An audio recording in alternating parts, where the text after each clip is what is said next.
ഏവർക്കും ഹാർദമായ നമസ്കാരം. ഞാൻ ഡോക്ടർ ആനന്ദ്. നമ്മൾ നോക്കാൻ പോകുന്നത് ഹോമിയോപ്പതിയും മാനസികാരോഗ്യമാണ്. ഈ ഒരു സിറ്റുവേഷനിൽ പല ആൾക്കാർക്കും നമ്മുടെ സൊസൈറ്റിയിൽ ഡിപ്രഷന്റെ ഇഷ്യൂസ് കൂടി വരികയാണ്. അപ്പൊ അതിന് ഹോമിയോപ്പതിയിൽ എന്ത് ചെയ്യാൻ പറ്റും, അതിന്റെ ചെറിയ മെഡിസിൻസ് കാര്യങ്ങളൊക്കെ നമുക്ക് നോക്കാം. അല്ലെങ്കിൽ എങ്ങനെയാണ് ഹോമിയോപ്പതി ഇതിനെ വർക്ക് ചെയ്യുന്നത് എന്നുള്ള കാര്യങ്ങൾ നമുക്ക് നോക്കാം. നമുക്ക് വീഡിയോയിലേക്ക് കടക്കാം.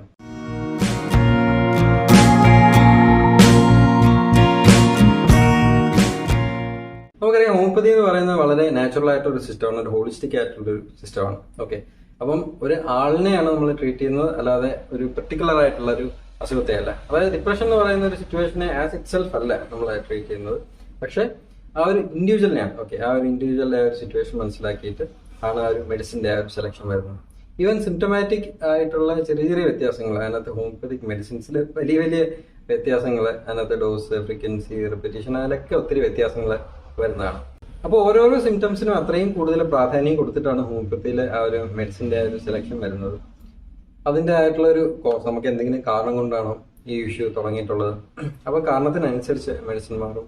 അല്ലെങ്കിൽ നമ്മളെ ഒരു സിറ്റുവേഷനെ ഫേസ് ചെയ്യുന്നത് എങ്ങനെയാണ്, ആ ഫേസ് ചെയ്യുമ്പോൾ നമുക്കുണ്ടാകുന്ന റിയാക്ഷൻ എന്താണ്, അതിനനുസരിച്ച് മെഡിസിനിൽ വ്യത്യാസം വരാം.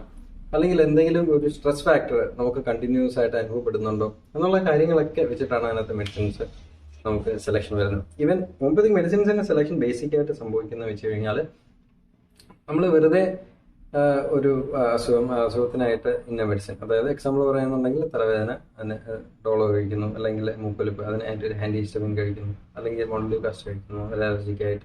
അങ്ങനെ ഒരു സിറ്റുവേഷൻ എന്നുള്ള രീതിക്ക് അല്ല മെഡിസിൻസ് സെലക്ട് ആവുന്നത്.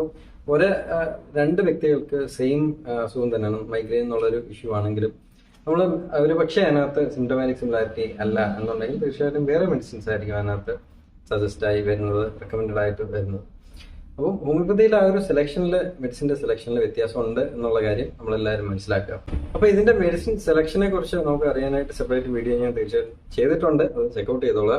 അതുപോലെ തന്നെ ഇതിനകത്ത് മെന്റൽ ഹെൽത്തിന്റെ ഒരു ഇഷ്യൂ വരികയാണ്, അതിനെക്കുറിച്ച് പറയുകയാണെന്നുണ്ടെങ്കിൽ ഓവർ പീരീഡ് ഓഫ് ടൈം നമുക്ക് വലിയ ചേഞ്ചുകൾ നമ്മുടെ ആ ഒരു ലൈഫ് സ്റ്റൈലിൽ, നമ്മുടെ സിംറ്റമാറ്റിക് പ്രസന്റേഷനിൽ, ജീവിതത്തിന്റെ ഒരു ലൈഫ് ക്വാളിറ്റി ഇംപ്രൂവ് ആവുന്നതായിട്ട് നമുക്ക് കാണാൻ പറ്റും.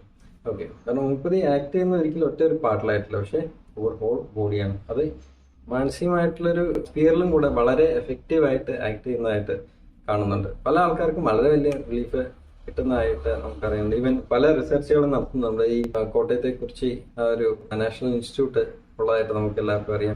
വളരെ, എനിക്ക് തോന്നുന്നു, ആയിരക്കണക്കിന് ആൾക്കാർക്ക് ഇതുപോലെ വലിയ നല്ല റിസൾട്ടുകൾ കൊടുത്തിട്ടുണ്ട്. പല ആൾക്കാർക്കും ആശ്വാസം ഇപ്പോഴും ആയിക്കൊണ്ടിരിക്കുന്ന വലിയൊരു ഇൻസ്റ്റിറ്റ്യൂട്ടാണ്. അതുപോലെ പല ചെറിയ ക്ലിനിക്കുകൾ, കാര്യങ്ങളെല്ലാം മെന്റൽ ഹെൽത്തിനായിട്ട് വളരെയധികം പ്രാധാന്യം കൊടുക്കുന്ന ഒരു സ്ഥലങ്ങളാണ്. കാരണം ഹോമിയോപ്പതിയുടെ ബേസിക് ആയിട്ടുള്ള ഈവൻ മെഡിസിൻ സെലക്ഷനിൽ പോലും ഒരാളുടെ ഒരു മെന്റൽ സ്പിയറിലായിട്ടുള്ള മാനസികമായിട്ടുള്ള ഒരു ഹെൽത്ത് എപ്പോഴും കൺസിഡർ ചെയ്യുന്നതാണ്. മാനസികമായിട്ടുള്ള ഹെൽത്ത് എന്നുള്ള രീതിക്ക് മാത്രമല്ല ആക്ച്വലി.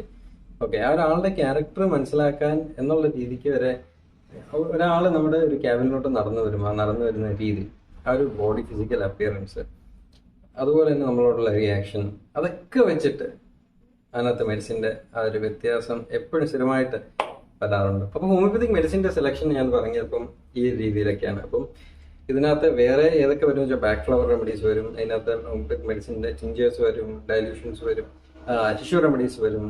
അപ്പൊ ഇതെല്ലാം കൂടെ ചേർന്ന് വരുമ്പോഴാണ് അതിനകത്ത് ഫുൾ ആയിട്ടുള്ള ഒരു എഫക്റ്റ് നമുക്ക് കിട്ടുന്നത്. അപ്പൊ ഇതിനകത്ത് നമുക്ക് ടെസ്റ്റിമോണിയൽ ആയിട്ടാണ് കൂടുതലായിട്ട്, അതായത് പല ആൾക്കാരുടെയും ആ ഒരു ബൈ വേർഡ് സ്പ്രെഡ് ചെയ്തിട്ടാണ് പല ആൾക്കാർക്കും ഹോമിയോപ്പതിക് സിസ്റ്റത്തിനെ കുറിച്ചുള്ള ഒരു അവയർനെസ് പല ആൾക്കാർക്കും ഉണ്ടാകുന്നത്. അപ്പൊ ഇന്ന അസുഖങ്ങൾക്ക് നമുക്ക് പ്രതിവിധി ഉണ്ടോ എന്ന് ചോദിച്ചു കഴിഞ്ഞാൽ, ഷിസോഫ്രീനിയ പോലുള്ള അസുഖങ്ങൾക്കുണ്ടോ, ബൈപ്പോളാർ ഇഷ്യൂസിനുണ്ടോ, ഓക്കെ, ജനറൽ ആൻസൈറ്റി ഡിസോർഡേഴ്സിനൊക്കെ ഉണ്ടോ എന്ന് ചോദിച്ചു കഴിഞ്ഞാൽ, കമ്പൾസീവ് ബിഹേവിയേഴ്സിനുണ്ടോ എന്ന് ചോദിച്ചാൽ തീർച്ചയായിട്ടും ഉണ്ട്. ഓക്കെ, അപ്പം എത്രയും പെട്ടെന്ന് നിങ്ങൾക്ക് അടുത്തുള്ള ഒരു ഹോമിയോപ്പതിക് ഡോക്ടറിനെ കണ്ടിട്ട് നിങ്ങൾ മെഡിസിൻ മേടിക്കുക, വളരെ നല്ല റിസൾട്ട് തീർച്ചയായിട്ടും നിങ്ങൾക്ക് ഉണ്ടാകുന്നതാണ്.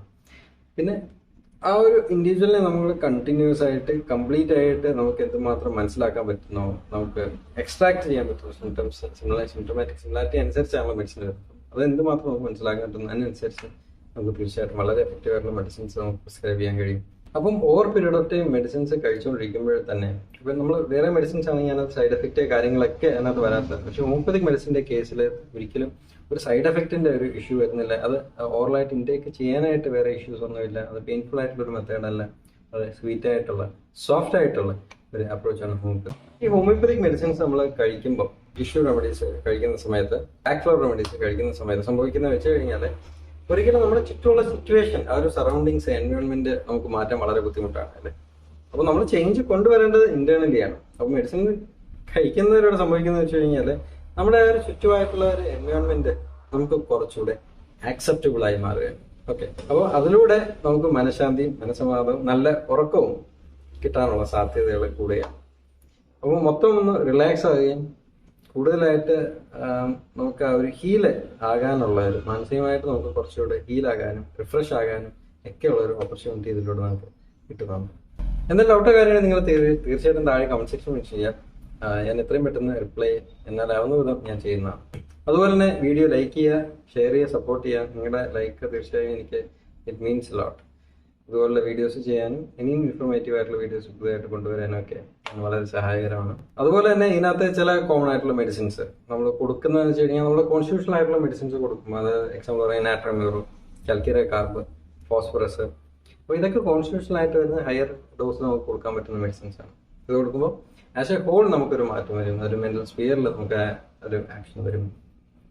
എസ്പെഷ്യലി നാട്രമ്യൂർ, പൾസാറ്റ പോലത്തുള്ളൊരു മെഡിസിൻസ് എന്ന് വെച്ച് കഴിഞ്ഞാൽ നമ്മുടെ റിപ്രസീവ് സ്റ്റേറ്റിനെ തന്നെ കൂടുതലായിട്ട് എലിവേറ്റ് ചെയ്യാനായിട്ട് വളരെയധികം സഹായകരമായിട്ടുള്ള ചില മെഡിസിൻസ് ആണ്. പിന്നെ ചില കുറച്ചുകൂടെ നമ്മൾ ഒരു സ്റ്റെപ്പ് ഫർദർ പോകുന്നു, സ്ട്രമോണിയം, അയോസാമസ്, ബെലഡോണ പോലുള്ള മെഡിസിൻസ് ഒക്കെ നമുക്ക് ഉപയോഗിക്കേണ്ടി വരുന്നതാണ്.